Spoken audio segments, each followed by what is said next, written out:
नमस्कार मेरे प्रिय विद्यार्थियों, आप सभी का स्वागत और अभिनंदन है। प्रिय विद्यार्थियों, आज हम लेकर आए हैं आपके सामने स्वतंत्र भारत में राजनीति।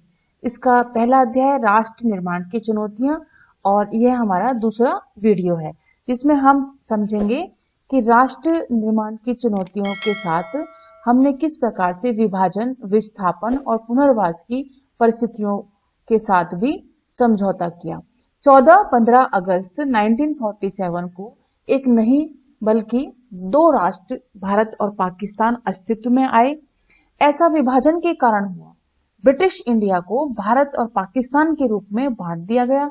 आपने इतिहास की पाठ्य पुस्तकों में उस राजनीतिक घटनाक्रम को पढ़ा होगा बच्चों, जिसके फलस्वरूप दोनों देशों के भूभाग को रेखांकित करते हुए सीमा रेखा खींच दी गई थी।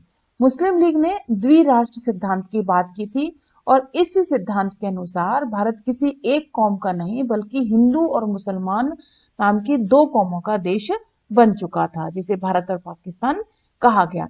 इसी कारण मुस्लिम लीग ने मुसलमानों के लिए एक अलग देश यानी पाकिस्तान की मांग की और कांग्रेस ने द्विराष्ट्र सिद्धांत तथा पाकिस्तान की मांग का विरोध किया। बहरहाल सन 1940 के दशक में राजनीतिक मोर्चे पर कई बदलाव भी आए। कांग्रेस और मुस्लिम लीग के बीच राजनीतिक प्रतिस्पर्धा तथा ब्रिटिश शासन की भूमिका जैसी कई बातों का जोर भी रहा। नतीजतन पाकिस्तान की मांग मान ली गई और पाकिस्तान स्थापित हो गया, बन गया 14 अगस्त 1947 को। अब बात आती है विभाजन की प्रक्रिया की। फैसला हुआ कि अब तक जिस भूभाग को इंडिया के नाम से जाना जाता था उसे भारत और पाकिस्तान नाम के दो देशों के बीच में विभाजित कर दिया गया, अर्थात बांट दिया गया।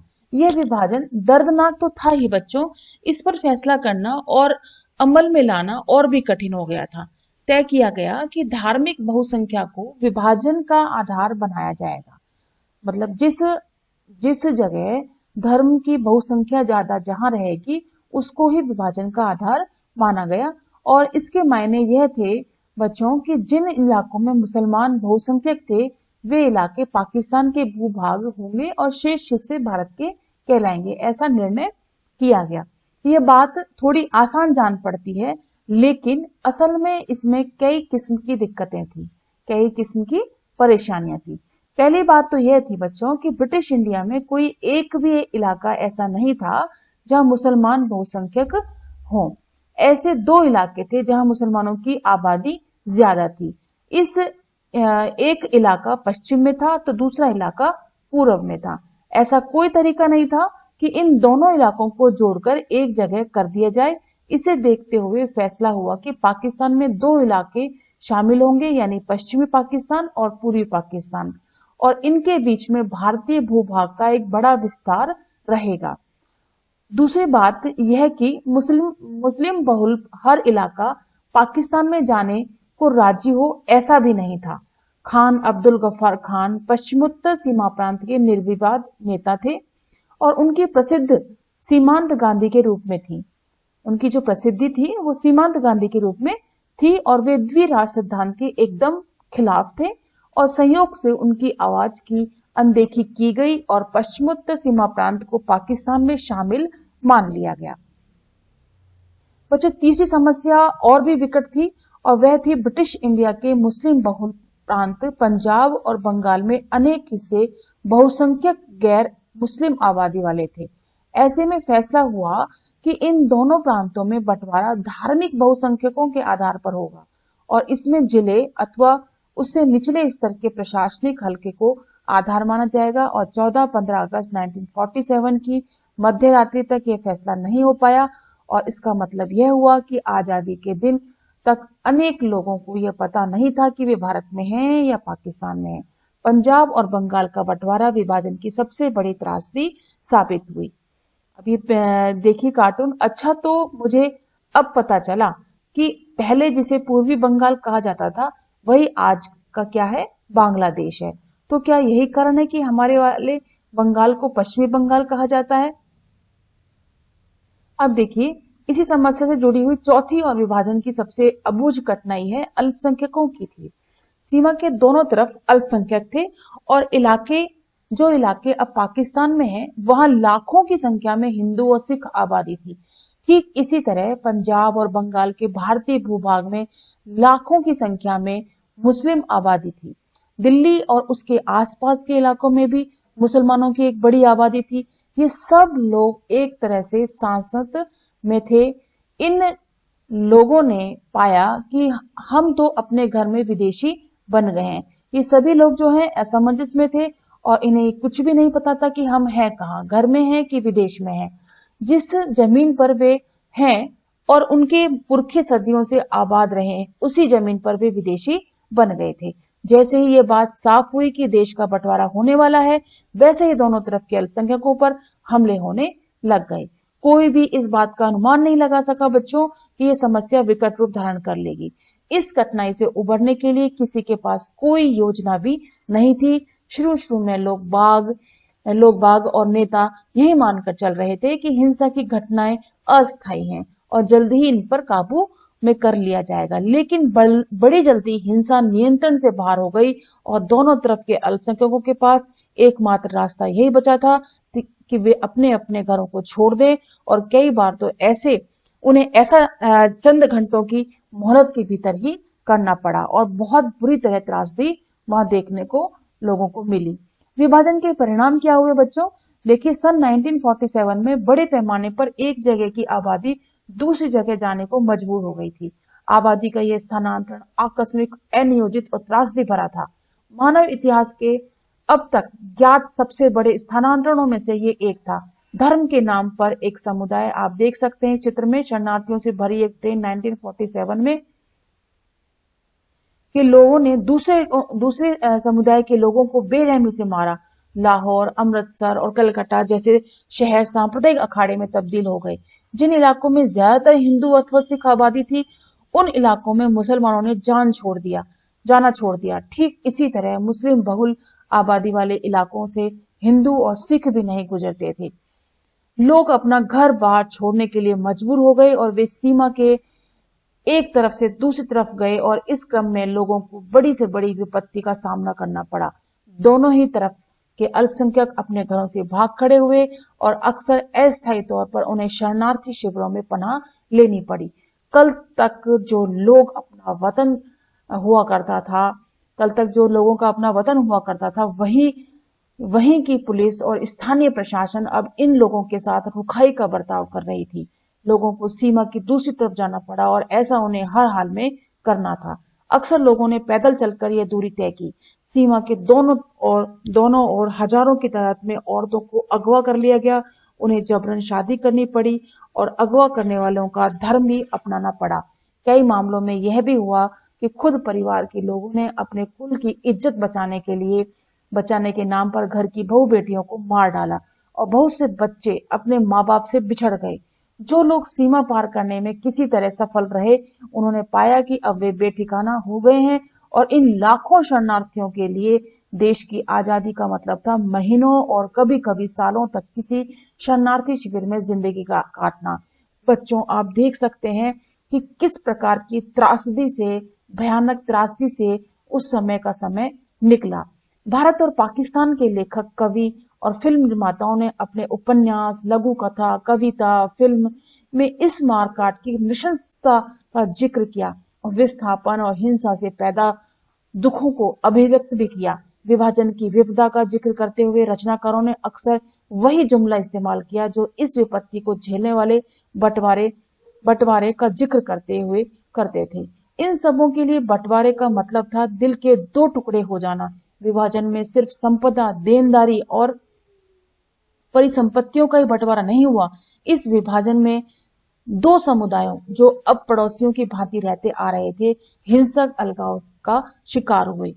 वित्तीय संपदा के साथ टेबल, कुर्सी, टाइपराइटर, पुलिस के वाद्य यंत्रों तक का बंटवारा हुआ।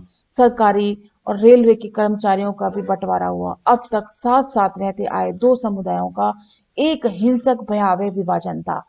अनुमान किया जाता है कि विभाजन के कारण 80 लाख लोगों को अपना घर बार छोड़कर सीमा पार जाना पड़ा। विभाजन की हिंसा में तकरीबन 5 से 10 लाख लोगों ने अपनी जान गंवाई। प्रशासनिक मुश्किल और वित्तीय कठिनाइयों के अतिरिक्त विभाजन के कुछ और ज्यादा गहरे मुद्दे जुड़े हुए थे। भारत के नेता द्विराष्ट्र सिद्धांत में यकीन नहीं करते थे। बहरहाल विभाजन तो धर्म के आधार पर ही हुआ था। क्या इस वजह से भारत अपने आप एक हिंदू राष्ट्र बन गया? विभाजन के दौरान बड़ी संख्या में मुस्लिम आबादी पाकिस्तान चली गई। इसके बावजूद 1951 के वक्त भारत की कुल आबादी में 12% मुसलमान थे। ऐसे में सवाल यह था बच्चों कि भारत अपने मुसलमान नागरिकों तथा दूसरे धार्मिक अल्पसंख्यकों को मसलन सिख, ईसाई, जैन, बौद्ध, पारसी और यहूदियों के साथ क्या बर्ताव करे। बंटवारे के कारण हिंदू और मुसलमानों के बीच तनाव पहले से ही कायम था। इन संघर्षों के साथ प्रतिस्पर्धी राजनीतिक हित जुड़े थे। मुस्लिम लीग का गठन मुख्य रूप से औपनिवेशिक भारत में मुसलमानों के हितों की रक्षा के लिए हुआ था। मुस्लिम लीग मुसलमानों के लिए अलग राष्ट्र की मांग कर रही थी, अलग राष्ट्र की मांग करने का एतबार से अग्रणी थी। ठीक इसी तरह कुछ और संगठन भी थे जो भारत को हिंदू राष्ट्र बनाने के लिए हिंदुओं को लामबंद करने की कोशिश में लगे हुए थे।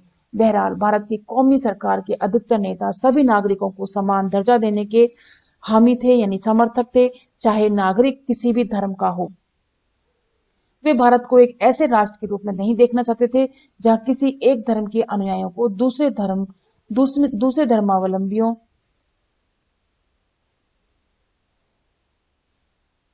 के ऊपर वरीयता दी जाए अथवा किसी एक धर्म के विश्वासियों के मुकाबले बाकियों को हीन समझा जाता हो। वे मानते थे कि नागरिक चाहे जिस धर्म को माने, उसका दर्जा बाकी नागरिकों के बराबर ही होना चाहिए। नागरिकता की कसौटी धर्म को नहीं बनाया जाना चाहिए। हमारे नेतागण धर्मनिरपेक्ष राज्य के आदर्श के हिमायती थे और उनके इस आदर्श की अभिव्यक्ति हमारे भारतीय संविधान में भी हुई। बच्चों, इसमें हम देख सकते हैं कि ऊपर देखिए आप किस प्रकार की इसमें पिक्चर्स दिखाई गई हैं। आप इसमें देख सकते हैं कि किस किस प्रकार से वहां पे इस प्रकार की त्रासदी हुई। और आप इसमें देखिए महात्मा गांधी की शहादत। महात्मा गांधी जी ने 15 अगस्त 1947 के दिन आजादी के किसी भी जश्न में भाग नहीं लिया। वे कोलकाता के इन इलाकों में डेरा डाले हुए थे जहां हिंदुओं मुसलमानों के बीच भयंकर दंगे हुए थे।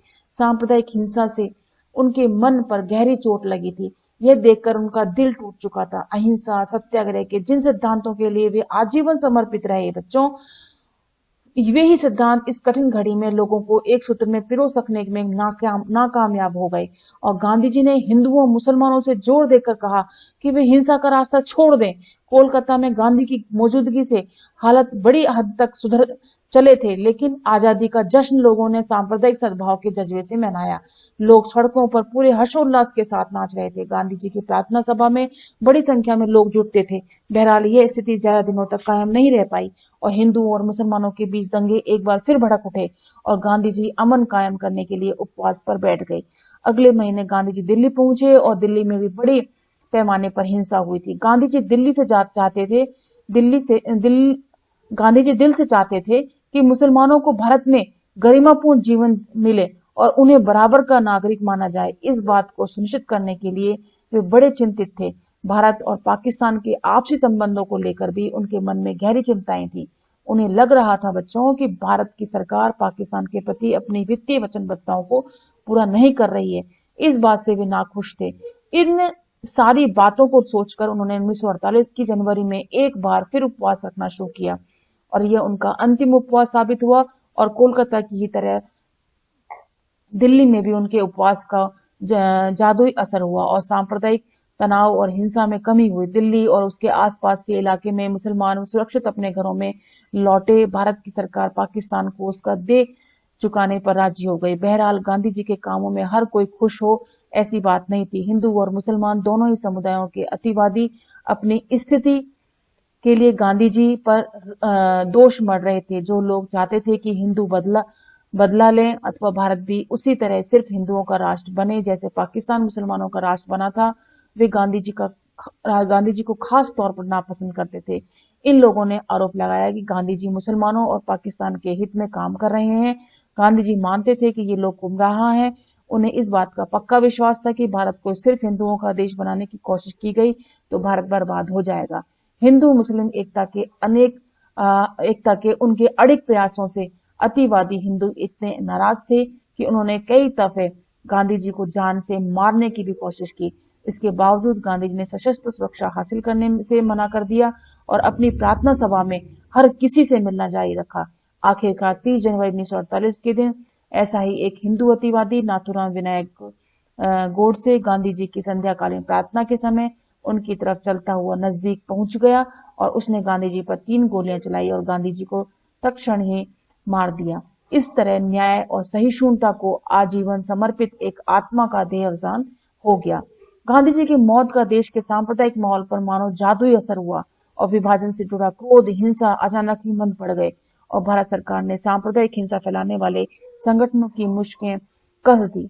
राष्ट्र स्वयंसेवक संघ जैसे संगठनों को कुछ दिनों तक प्रतिबंधित कर दिया गया और सांप्रदायिक राजनीति का जोर लोगों में घटने लगा। बच्चों, किस तरीके से इस विभाजन की परिस्थितियों को हमने झेला, और ये देखिए आप इसमें कि इस प्रकार की मूवी भी बनाई गई गर्म हवा, जिसमें कि हमारी जो विभाजन की जो त्रासदी है जिसको इसमें दर्शाया गया। इसके ऊपर हम देखें, ये देखिए नोआखली अब बांग्लादेश में यात्रा पर गांधी जी 1947 की बात है ये। और इसमें यह देखिए आप मेहमान नवाजी में कसर, दंगाइयों ने चलती ट्रेन को रोक लिया, गैर मजहब के लोगों को खींच खींच के निकाला और तलवार तथा गोली से मौत के घाट उतार दिया। बाकी यात्रियों को हलवा, फल और दूध भी दिया गया। आयोजकों के मुखिया ने कहा, बहनों और भाइयों, ट्रेन के आने की खबर देर से मिली, इसी के कारण हम आपका स्वागत पुरजोर तरीके से नहीं कर सके, जैसा कि आप सब चाहते होंगे। सादत हसन मंटो की कहानी कस ए नफसी के हिंदी रूपांतर से लिया गया एक अंश है ये। बच्चों, इस प्रकार से हमने विभाजन, विस्थापन और ये पुनर्वास का हम अब आगे पढ़ेंगे कि किस प्रकार से हमने पुनर्वास की भी के लिए भी हमने बहुत ही गठजोड़ किए, बहुत सी परेशानियां, बहुत सी दिक्कतों को हमने प्रयास किया, बहुत सी दिक्कतों का हमने सामना किया। अब ये देखिए, श्वेता ने गौर किया था कि जब भी कोई पाकिस्तान का जिक्र छेड़ता था तो उसके नाना एकदम चुप हो जाया करते थे। एक दिन उसने नाना से इसके बारे में पूछने का फैसला किया और उसके नाना ने बताया कि बंटवारे के वक्त उन्हें लाहौर से लुधियाना आना पड़ा था। उसके माता पिता मार दिए गए थे और श्वेता के नाना भी नहीं बच पाते, लेकिन खैर यह हुई कि पड़ोस के मुस्लिम परिवार ने उन्हें पनाह दी और कई दिनों तक छुपा कर रखा। इन्हीं पड़ोसियों की मदद से श्वेता के नाना को अपने संगी संबंधियों से का पता ठिकाना मालूम पड़ा और वे किसी तरह बचा के सीमा पार तक भारत पहुंचे। यहाँ आकर उन्होंने नई जिंदगी शुरू की। क्या आपने भी ऐसा ही वाकया सुना है? सुना ही होगा वास्तव में। अपने दादा दादी और इस पीढ़ी के किसी और से पूछिए कि आजादी के दिन क्या हुआ था, कैसे जश्न मनाया गया था, बंटवारे का सदमा कितना गहरा था और देश की आजादी से इन लोगों की क्या अपेक्षाएं थी। कम से कम ऐसे 2 वाक्यों को आप लिखिए। तो प्रिय बच्चों, अब हम नेक्स्ट वीडियो में पढ़ेंगे रजवाड़ों का विलय किस प्रकार से हुआ, पुनर्वास की व्यवस्था किस प्रकार से की गई। और मैं उम्मीद करती हूँ कि आपको विभाजन और विस्थापन की यह एक दर्दनाक त्रासदी की कहानी आपको समझ में आई होगी और आपको यह समझ में आया होगा कि किस प्रकार से हम धर्म के आधार पर, जाति के आधार पर आज भी छोटी छोटी बातों पर हम झगड़े खड़े कर देते हैं। हमें इन सभी त्रासदियों से सीखना चाहिए कि हमें किस प्रकार से इन सब से दूर रहना चाहिए और सभी धर्म, जाति, भाषा, संस्कृति के लोगों को मिल करके एक सूत्र में बंद करके भारत का विकास, देश का विकास करना चाहिए। इसी के साथ ये वीडियो यहीं समाप्त होता है। अगले वीडियो के लिए हम नेक्स्ट वीडियो में आपसे मिलेंगे, जिसमें हम रजवाड़ों के विलय के बारे में बात करेंगे। धन्यवाद एंड नमस्कार।